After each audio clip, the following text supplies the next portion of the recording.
এটাই কেউ না কেউ কয় আমাকে বাড়ির কথা বাইরে কেউ লিক করে, তারে ধরন লাগবো। আরে ধরস না কে, বাড়ির কথা তো বাইরে ধরো ঠিক না, বুঝস না কাজ করে দিকে শত্রু। এক পাতিলের সংসার।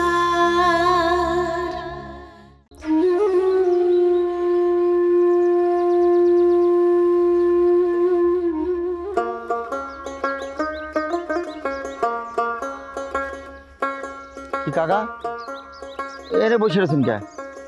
এমনি ভালো লাগতেছে না তাই। এই ভালো কথা, ধান বেচছ? না ধান আজকে বেচা হয় নাই।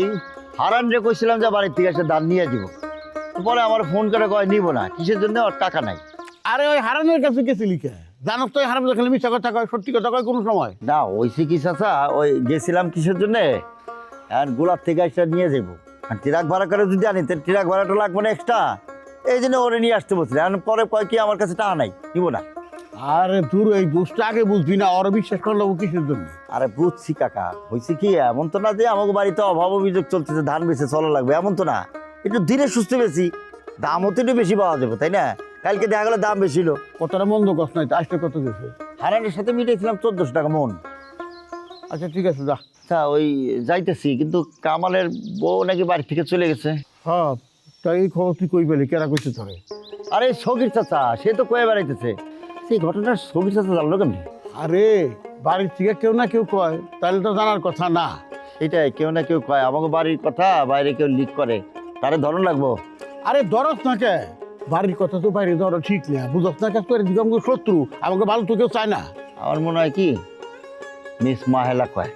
মাহিলা কয়, মাহিলা ধর। ধরুন তো শক্ত করে ধরুন। আচ্ছা আমার এখন কন্ত বাড়ির মধ্যে আমি তো ছিলাম না, ঘটনা কি করছিল? দাদা দান দিকে কামালের কোনো কথাই তো তোর দাদার পছন্দ হয় না। পছন্দ হইব কেমনি? কামাল তো দাদার সাথে উঠতে বসতে বেয়াদবি করে। শুধু তাই না, কামাল দাদার সাথে না, দাদা যে মুরব্বী মানুষ, তার বয়স আছে, বাড়ির মাতবার, সে কর্তা, সেটা তো মানেই না। আমি তার বড় ভাই, তো বড় ভাই হিসেবে তো আমার সাথে সবসময় বেয়াদবি করে, কোনো কথাবার্তাই মানে না।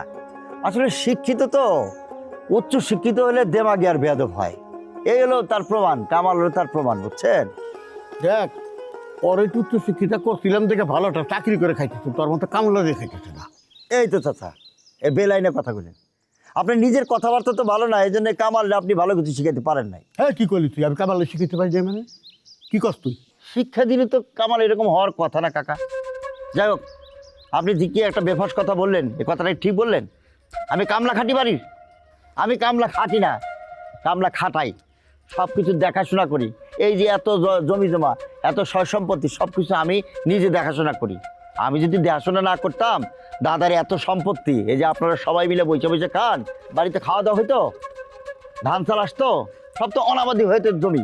শোনেন কাকা, গেরস্থ বাড়িতে দুই একটা অশিক্ষিত ছেলে পেলে থাকা লাগে, না থাকলে হয় না। ওই যে আমাকে তুরাবালির কথা দেখেন না, তার সমস্ত ছেলে পেলে শিক্ষিত বাড়িতে, দেশে থাকে বিদেশে থাকে, বাড়ি এত সুন্দর বাড়ি, আর বাড়িতে ঘুঘু চড়ে। সে বাড়ি থেকেও যায় না, যায় কি জানেন? গাঞ্জা করে, গান জুটটি, ওই বাড়িতে গাঞ্জার আড্ডা বসেছে মানুষজন। তোমার দাদাও তোর লেখাপড়া করতে চাইছিল না, সবারই গন্ড মূর্খ বানাইতেছিল। আমি জোর করে কামালের লেখাপড়া করাই। কাকা আপনার কথাটা আমি মানলাম না, দাদাদের সবাই যে অশিক্ষিত বানাইতে চায় এই কথাটা কিন্তু ঠিক না। কিছু কিছু শিক্ষিত সে বানাইছে, আমরা পড়াশোনা করছি না কিছু, কিন্তু অত বেড়ে উচ্চ শিক্ষা সেটা দিতে মানা করছে। এই যে বেশি শিক্ষা দীক্ষা হইয়া কতটা বেয়াদব হয়েছে আপনি দেখছেন। এই যে কামাল, সে এম এ পাস, নিজের বিশাল কিছু মনে করে, ও মনে করে কি কেউ গ্রামে শিক্ষিত নাই। এই এত দিমাগ ভালো না কাকা। এনে হয়েছে, আর দাদা গীত গান লাগবো না। যার নুন খায় তার গীত তো গাওয়াই লাগবো। এত কথা কস কথা বের কিছু নেই যার থেকে।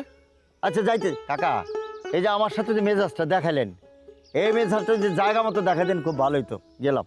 দেখছো না, হ্যাঁ, কথা শুরু করলাম যেন ফুরায় না।